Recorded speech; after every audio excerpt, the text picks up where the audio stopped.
Thank you. Thank you. And he will be introducing his illustrious panel. Over to you. Thank you. What a great job Nessa did. It's a tough act to follow. Believe me, I'm a little stressed out right now. So we're going to be talking about the bright side of life, how brands support events and work with creating below-the-line campaigns to foster growth. In a world increasingly shaped by emotional connection, we invite our speakers to examine the evolving role of brands as architects of optimism, inclusion, and transformation through grassroots efforts and storytelling. So I'm going to ask each one of you to introduce yourself and give one sentence on how you engage with creator-led content on brand storytelling. You go. Hi everyone, I'm Islam El-Dessouky. I work for the Coca-Cola company. I lead creative. I think the way we work with creators is simple. Stories are about people, and creators are the best ones to showcase people-driven stories. So that's what we absolutely are convinced with, and that's how we enable them to tell stories for us. Hi everybody, Jeff Osuji, CEO of EventWar.com. We are a global ticketing and marketing engine for event organizers and brands. And some of the best creators out there are event organizers who are creating these experiences and moments. And we help a number of brands integrate into thousands of events. And it's an opportunity to create moments that last forever, which is the goal of every brand out there. I'm Josh Wilson. I'm the founder and managing director of Global Venture Partners. So we have brands under our umbrella such as Rolling Stone, Time Magazine, Robb Report, and Billboard for Africa and West Asia. I think a big thing for us is authenticity. Working with larger brands, we want to make sure, especially for this younger generation, they really see through. Am I allowed to curse? Yeah? Sure, why not? Oh, they really see through a lot of bullshit. So as a result, this Gen Z mindset is very, very different, and I think we have to adapt to that and make sure that we're being authentic in our storytelling. Hi guys, my name is Malcolm Ellis. I'm the brand director of Crown Royal. You might have heard of it. But I work for a company called Diageo, and we're very much on the journey of trying to do better storytelling. I'm not going to sit here and say we do the best. When you get to a certain size and scale, we do above the line marketing very well, and we are on the journey of trying to do better storytelling below the line. Fantastic. All right, so I'm going to ask each one of you, in what ways can below the line brand activation serve as a catalyst for community development rather than just consumer engagement? Yeah, I'll jump into that. So as I mentioned, in terms of that journey, part of our business and our largest footprint of Crown is in Texas. So we found that speaking the local nuanced language of rodeo does a really, really good job in connecting with our consumers. And that journey only started about 5 years ago, right? And we've been around obviously for decades. But understanding that ecosystem of subculture and connecting with those consumers in the language and nuance that they see themselves in has, paid us dividends. Yeah, it's a really good point. I think for us, it's, zeitgeist is very important, and following the zeitgeist and what's happening at the present moment. On the continent, we're having a massive Pan-African push, which for us is extremely exciting, where we're seeing much more cohesion between our people on the continent, between different jurisdictions and different countries. And we want to make sure that is that's pushed forth in our thought process and our scope and how we're presenting ourselves as a brand. We're starting a bank currently, and one of the big things that we're looking at is unity, and the unity of cross-border trade and cross-border transactions, and what we're looking at with the African Continental Free Trade Area in terms of that cohesion. So I think for us, when we look at below the line, we always want to make sure that we're looking at what the present zeitgeist is, and as example on the continent, it's that connectivity and cohesion. So to echo the honourable gentleman's point, I think a big part of this is making sure there is that understanding of what is happening in the community and then being able to echo that in your storytelling and narrative. I think the best brands know where to show up, right? There's a cultural credibility factor, and if people don't see you, they don't know you exist, and you're not top of mind. So if you look at some of the cultural staple events out there that if you're a brand looking to reach our audience, you have to be a part of, you look at Essence Fest, you look at BET, you look at Art Basel, you look at these opportunities where brands use these as platforms to create memorable experiences that last forever.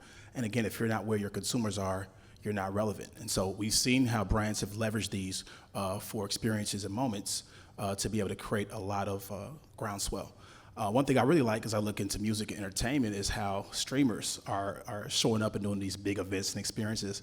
Also artists. I think Cardi B just did a pop-up in New York to pre-sell her album, and she had everybody outside. Kai Cenat has done the same thing. Again, it's important to bring people together, and the smart brands know that if you want to touch your community, you can be a part of that experience and event.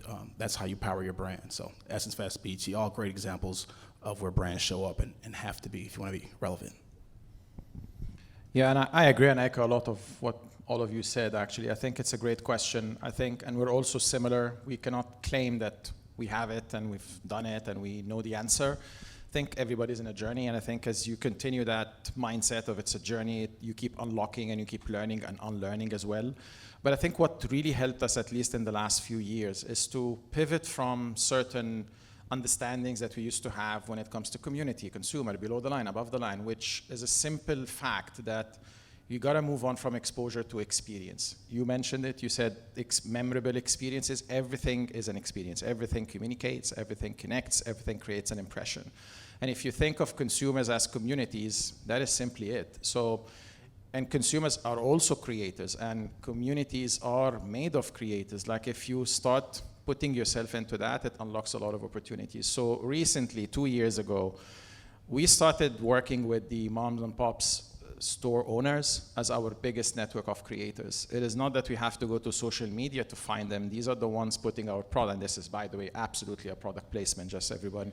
So, like, just to be very honest about it, we're absolutely in the branding business, and I'm doing it right there.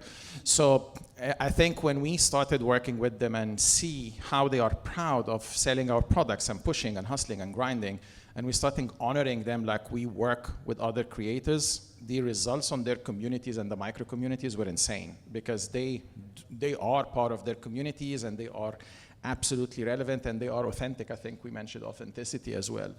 So I think the minute we start blurring these lines and believe that everything communicates, everything is an experience, so you design just experiences and remove a lot of the definitions, it makes it simpler and it makes it better, it makes it more human, and then you start creating a lot of engagement.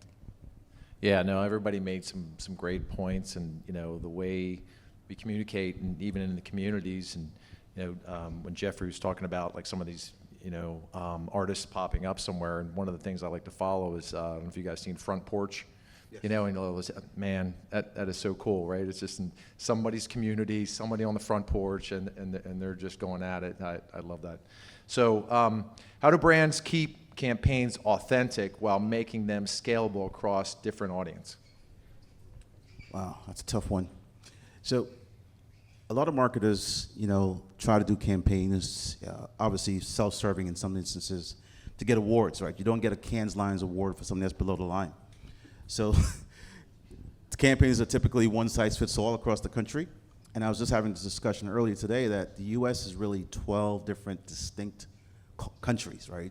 Even Texas. Texas is like 3 countries. Dallas is not Austin, and Austin is not San Antonio, right? So things have to be extremely hyper-local. As I gave the example around the rodeo for Houston. Well, that may resonate very well in certain parts of Texas, but that doesn't resonate in Austin. So you don't do a rodeo in Austin.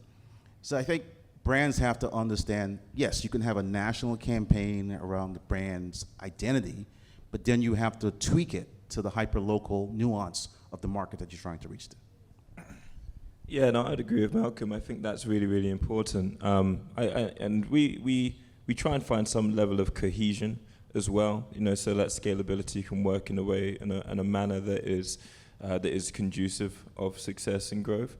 But ultimately, that hyperlocalization needs to be there. As we talked about before, this authenticity element is really key. And so, from a branding standpoint, if you're trying to then scale a campaign into different markets, different jurisdictions, you have to be aware. You have to be aware of what a lot of those nuances are. And if you don't know those nuances, it's going to be very, very hard, ergo, to cut through in a way that you want to. However, sometimes you are going to get those elements of cohesion that fit across, numerous jurisdictions. So if you can then plan a campaign around that, you can be really on a solid path to something exciting. I think that one of the best ways brands are making sure they're staying authentic is really indicative of what we're seeing in influencer marketing.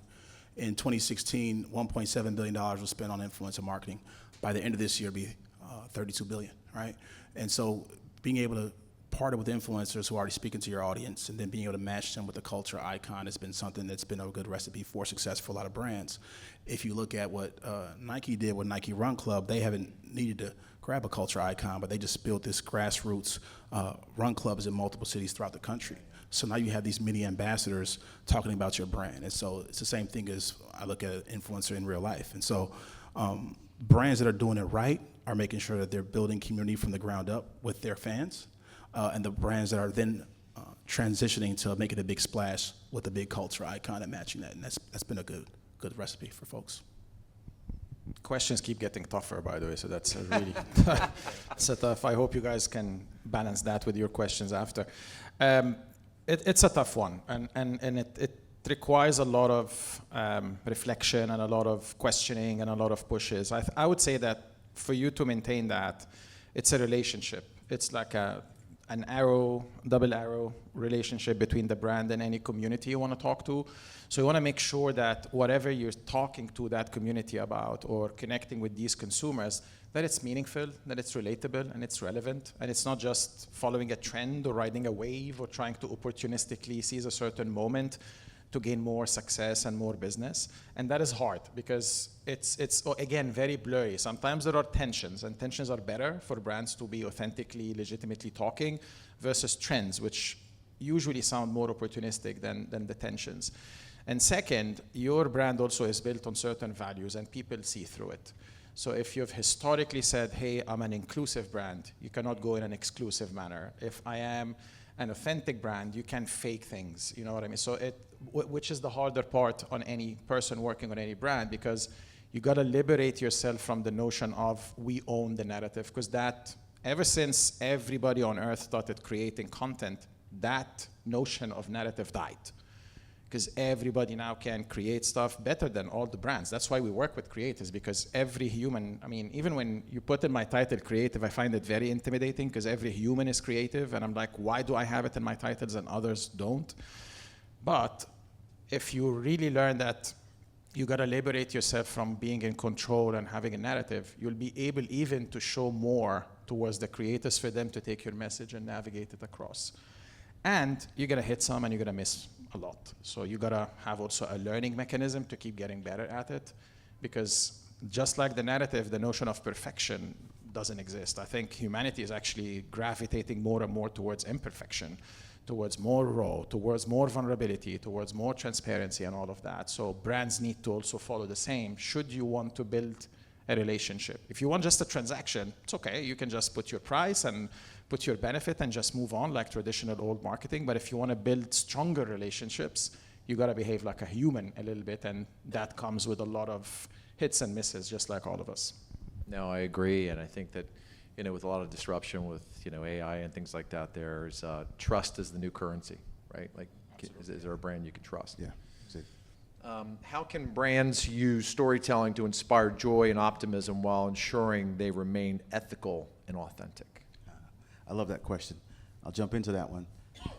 We just launched a new SKU, and I was having this discussion with some of the folks, our agency folks, and we were doing a nightlife release, and someone made a comparison between Atlanta and DC that they were similar because they were both, you know, predominantly black cities, so the nightlife must be the same. Wrong. DC is very distinctly different from Atlanta, right? So just understanding that nuance. And in storytelling, brands now, depending on the demographic, Gen Z trusts their local influencers than the brands themselves.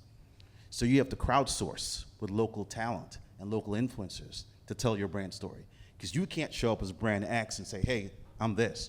So I think understanding that, right, that you have to crowdsource, you have to, and then the folks in the room who are making decisions on brand campaigns have to look like the consumers. You can't have one demographic deciding what a campaign should look like for an entire country. Yeah, it's a really great question. it's funny because I guess I'm the juxtaposition of the gentleman across from me, because we work with these guys to obviously help amplify, you know, their brands through our brands. So it's curious to see it from their perspective. And, you know, I don't think, you know, being joyful, optimistic is an antithesis of being authentic. You know, I think, you know, there are many, obviously, we all like to think we're joyful and optimistic, and I think that can be exacerbated positively during a campaign as well. I just think, once again, I keep mentioning authenticity like it's a broken wheel, but I think it's really, really key for that to be able to filter in a way that makes sense. So if you can structure a campaign, you know, with us or whoever it may be, that you're partnering with, or a creator, in a way that does promote those positive values, those are human emotions that people really resonate towards. You know, I mean, it's not like we're thinking being joyful and optimistic is a negative trait, or is something that is something we can't relate to. In fact, I think these are traits that we can all relate to, you know, in some way in our lives. So I think if a brand can then harness that and then come with a level of honesty with that, I think they're in a really, really positive spot, and that's what we want to be able to do. Is when you think of those brands, when you think of Coca-Cola, you know, got on stage, those emotions come to mind, and that speaks volumes, and then that translates to something even bigger when, you know, when they're not in the room, when there's nothing going on, and so it becomes acclimatized and acquainted to the brand in a way that's organic, which is really, really positive and strong. You know, when I learned sales, the first thing that I learned about the definition of sales was the transfer of enthusiasm, your ability to get people excited about your product. That's what it is. So for any brand that's out there, nowadays, I think a cheat sheet for that is to position yourself as an agent of change or agent of good. And I've seen a couple brands do this really well. I've actually was a benefactor of Pepsi's Mountain Dew Real Change Opportunity Fund. They gave over $1 million away to startups during the pandemic, right? I started an event platform and quit right before the pandemic, where events went to zero, right? And so if it wasn't for that grant, I might not be here today. But I'm drinking Pepsi for sure. You know, I rock with Coca-Cola too, but I rock Coke too. But you know, if I have a choice, you know, I'm probably going to rock with Pepsi. But they gave me a grant that allowed me to keep my business alive. So I think every brand has the opportunity to support people in local communities to create that lifelong relationship, right?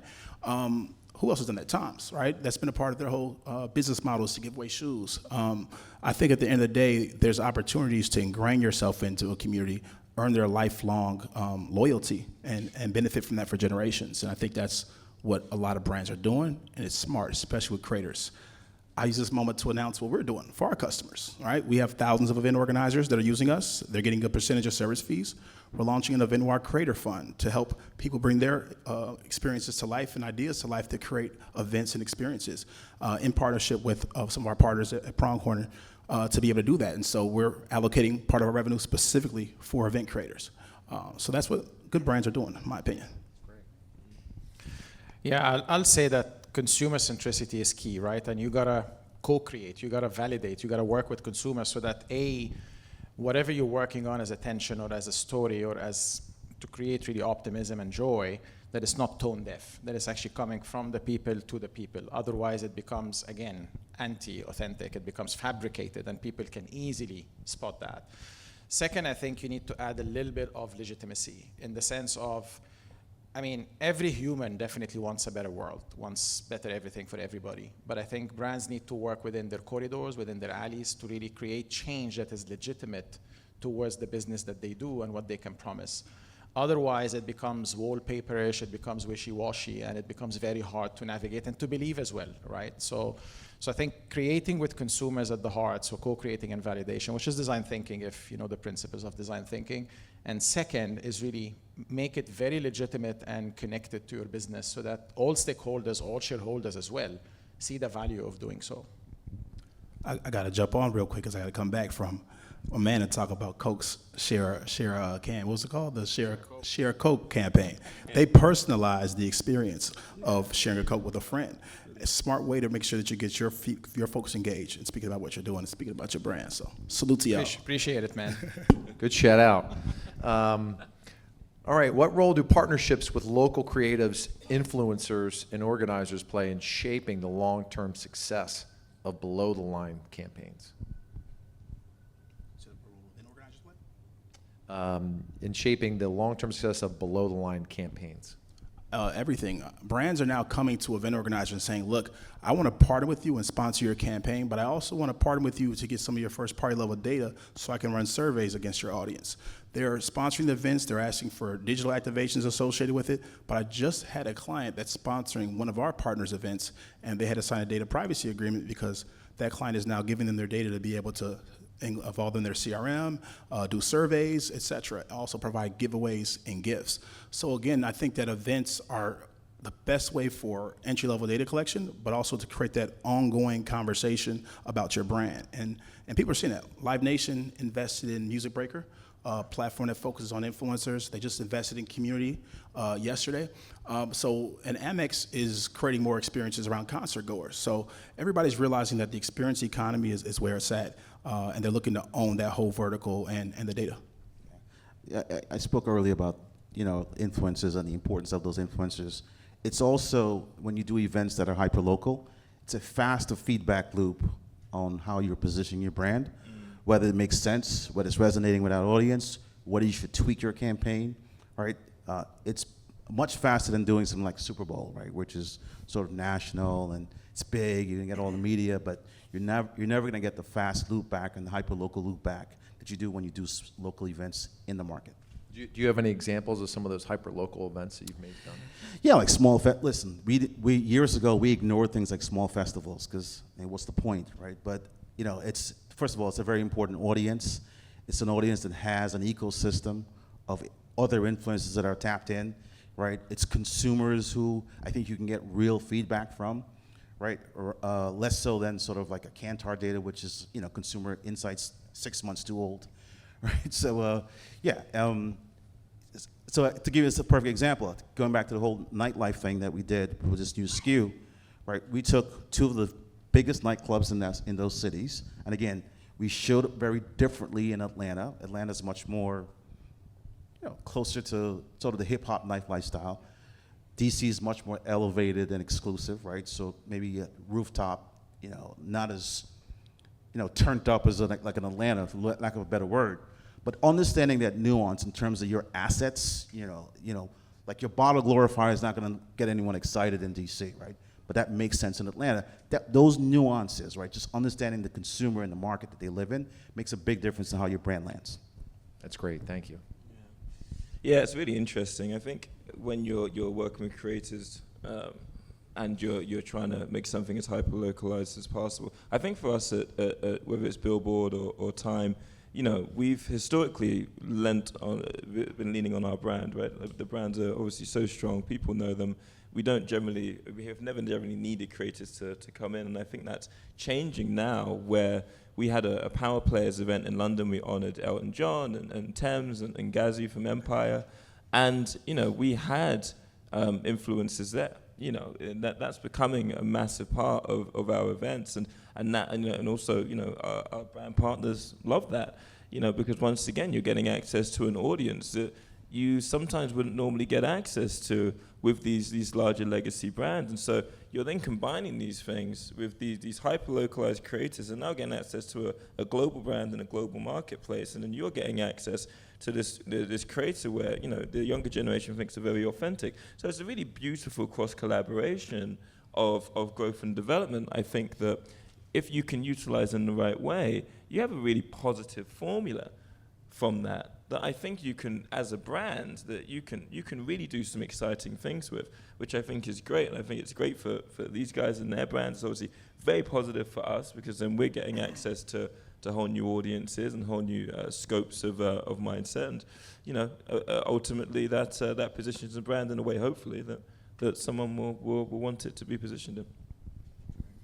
Yeah, and I'll say that end of the day, I like the word influence more than influencer, I think, because everything is a system of influence, basically. And a simple example of that, when you open your Instagram feeds, right, and you check the search and you see all of these tiles of suggestions for you, that's the algorithm telling you, hey, this is what has been resonating with you in the last, I don't know how many months of what you're following. So for example, I'm park me as a brand or creative person. I'm a basketball enthusiast. I love sneakers and I love hip hop. So if you look at my Instagram, that's my system of influence. So if, for example, Nike is dropping something, I'll see it first on LeBron, and maybe then I'll see, I don't know, Angelo Bake, who's the founder of Awake New York, talk about. So I'll get a system of influence on my feed that talks about this. And given that I have shared values with all of these people in a certain capacity, I get immediately influenced. I'm like, if they're doing this, I want to do that because I connect with these people. So similarly, as a brand, if you have certain values, look at the partners that have shared values with you. Do not look for those who can give you easier and faster transactions, because that's going to be short-lived. It's not going to give you a long-term connection, if you will. And we know that those who connect with you on a more sustainable basis are going to drive your business to be more successful. So similarly, I'm an avid reader of Billboard and absolutely Rolling Stone. So I would see everything that they do. And I love Coca-Cola. Huh? So, you know. Appreciate the love, man. I appreciate the love for you as well, man. Share a Coke. And we have to do something together to do. fix We what's do. going Gotta on get rid of here. Jack. Yeah, we got to do that. See, so from a shared values perspective, we see that, okay, their readers are following certain values. Authenticity, number one. He mentioned it like multiple times. So if you want to drive authenticity, that's very important for us. Immediately we need to partner because we have a shared value and everybody can see it. And then we create that system of influence that, by the way, even your friends, like I follow friends who share the same sentiment, appreciate my jokes, appreciate my whining and complaints and all of that, and I appreciate my sadness as a Dallas Cowboys fan all the time, right? Yeah, I mean, that's a story for another time. I can't help it. But so I think this system of influence and shared values probably is what really fuels that relationship and makes all of these below-the-line initiatives really flourish and succeed. Well, I'm really sad for your Dallas Cowboys because I'm an avid Eagles fan. So. Oh my God. Okay, last question. As consumer expectations evolve, how can brands redefine growth, not just in terms of revenue, but in cultural relevance and social impact? That's tougher, doesn't it? That's a loaded question. I think small brands that are not publicly traded have that luxury, right? We feel the pressures of publicly traded companies that you have to perform every quarter. So there's that gentle dance of, what are you doing now, right? What have you done for me lately? I don't know, it's a tough one. Like, to grow a brand, right, is you have to seed it, you have to, build an audience, you have to grow that audience. The patience to do that is not, it depends on what you're selling, depends on who you work for, depends on what that brand is. Here's what I will say, though. You talked about, collaboration. I do think there's a new trend in brands finding ways to grow quickly by collaborating with others, finding partnerships. Correct. Like their partnership with Jack Daniels, right? And what Shaboozey has done for Jack has paid you guys dividends. So but it has to be real. It can't be just forced, right? So I think that's another quick way for growth, is finding your right partner that makes sense, that can help your brand grow. Yeah, I think you need to be culturally resonant at this stage. I think you're going to get eaten alive. I really do. As a brand, I just don't think it's something that you can do and you can act like your brand is above the culture. You have to act. You have to be part of that. You have to be part of that growth and part of that change and part of that development in an organic way. And I think if you're not, people can see right through that. So I think that cultural resonance element of it, if you don't have that, and if that's something you're not positioning to in a positive way, people think these things last forever, the brand just lasts forever. There's nothing is guaranteed here. With brands, we've seen empires rise and fall, brands, companies, all these different things. You have to stay relevant to the culture. You have to. And if you don't, the world moves on without you. There's nothing that's too big, where the world can't move on without. We've seen huge entities, that have changed over the years. Like, Blockbuster back in the day. I mean, that's stories. They didn't adapt to the culture. They didn't adapt. They stayed the same. They were like, there's no way that Netflix would ever overtake us. It's crazy, unbelievable. You know, there's a Blockbuster in every corner when I was a kid. You know, and it's Well, crazy that was a change. technology decision, right? More so than culture, right? They just laughed the streaming option out of their boardroom. I think that was. I'm not.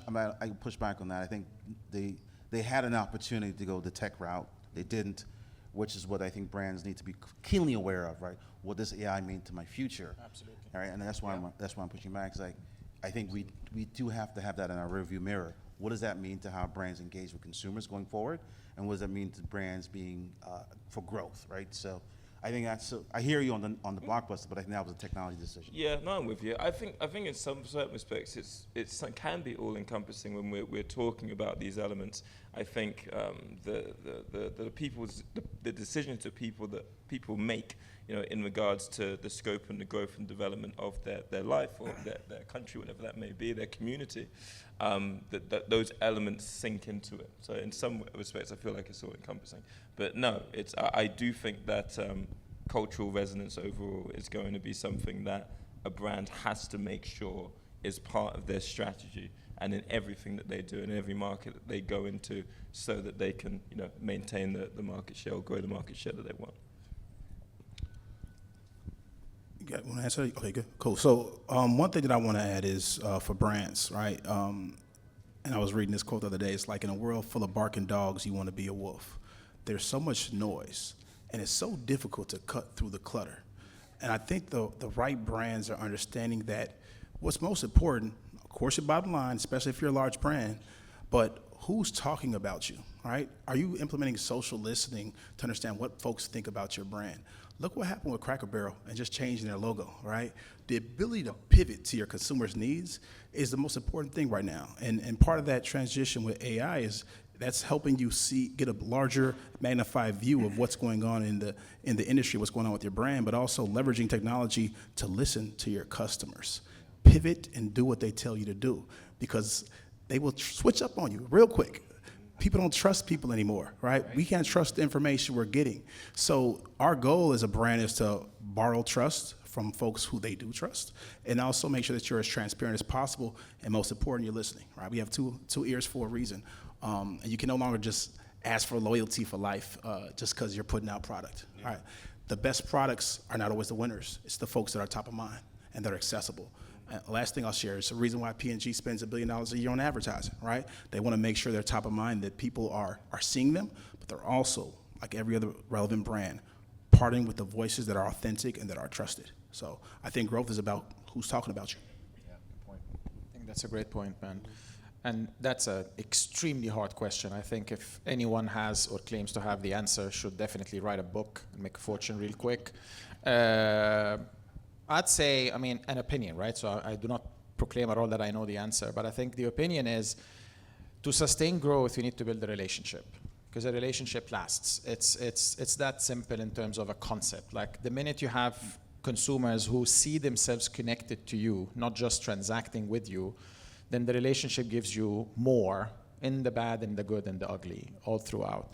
And I think you gotta figure out how to navigate, because I like what you said about also it's easier for certain brands, and the reality is we're a super mainstream brand, right? Like we tell you, when you join Coca-Cola, we are in more countries than the United Nations, right? So it's very difficult to navigate that scale.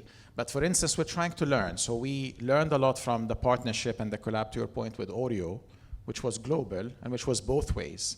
Not just on the liquid and not just on the cookie. How can we do it both ways and people appreciate it? So that's a global initiative. And I'm representing Toby. He has a brand called Crenshaw Skate Club. I'm wearing the hoodie that he did with us. I don't know if you know about him.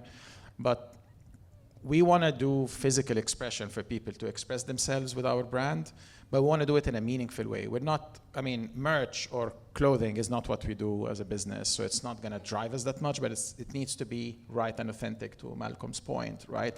And when we worked with him, we're like, okay, why do you want to collaborate with Coca-Cola? He said, I love Coca-Cola because you are a manifestation to what I represent. And I'm like, how so? Because you're a skateboarder and this and that, and we do not talk or showcase skateboarding in any shape or form, and we never did except with him.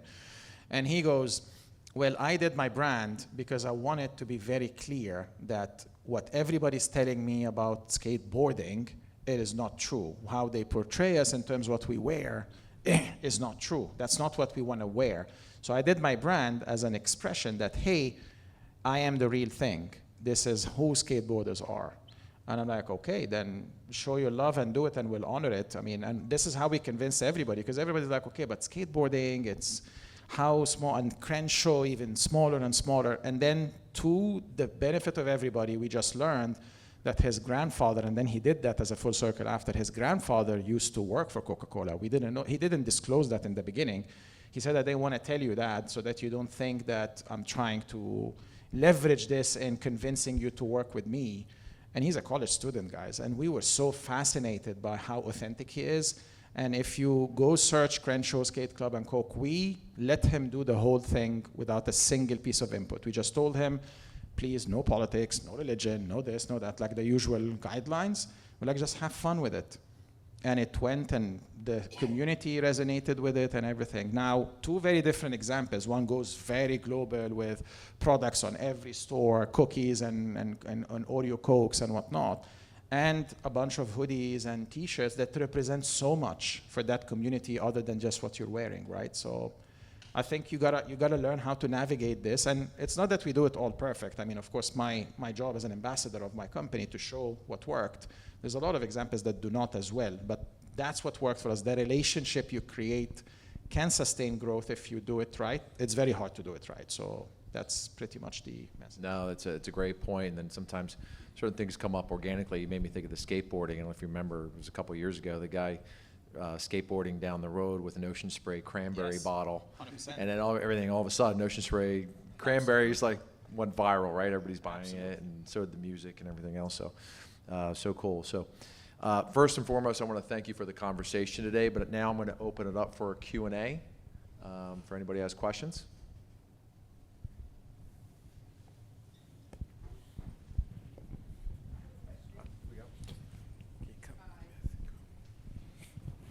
Can we lower the mic? 'Cause I'm basically under 5 feet.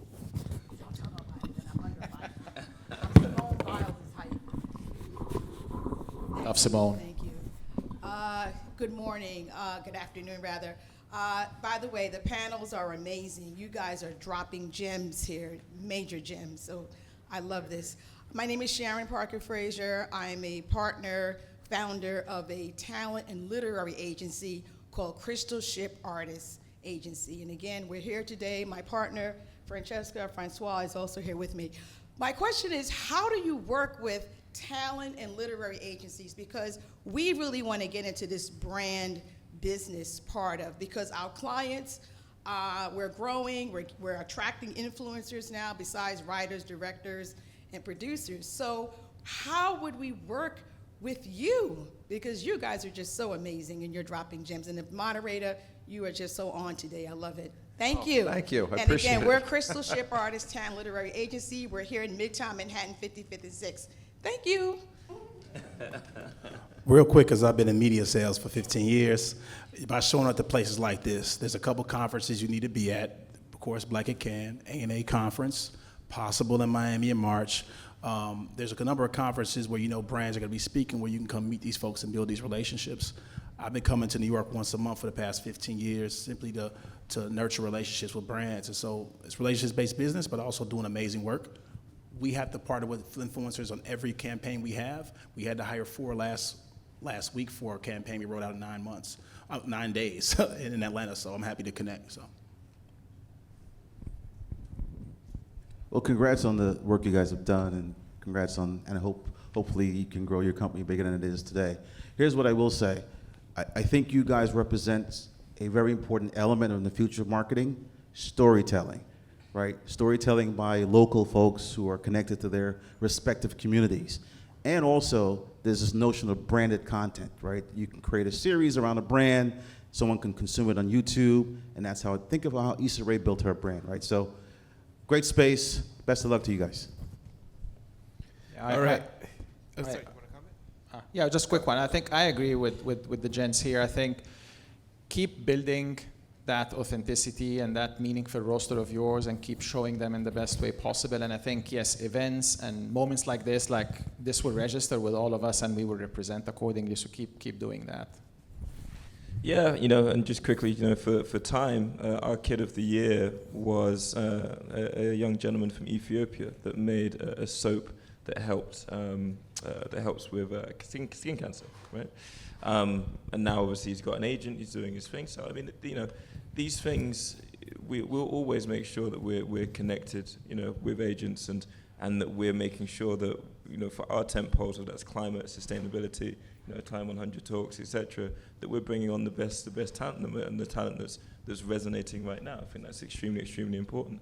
So as the gentleman said, it's so important to make sure that we're staying relevant. And I think for you guys, it's so key to make sure your ear is to the ground as to who is coming up and who is resonating with societies that you want to be focused on.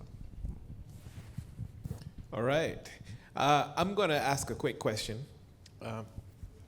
Brace yourself, guys. Are you ready? So De Beers came up with the brand concept, the diamond is forever.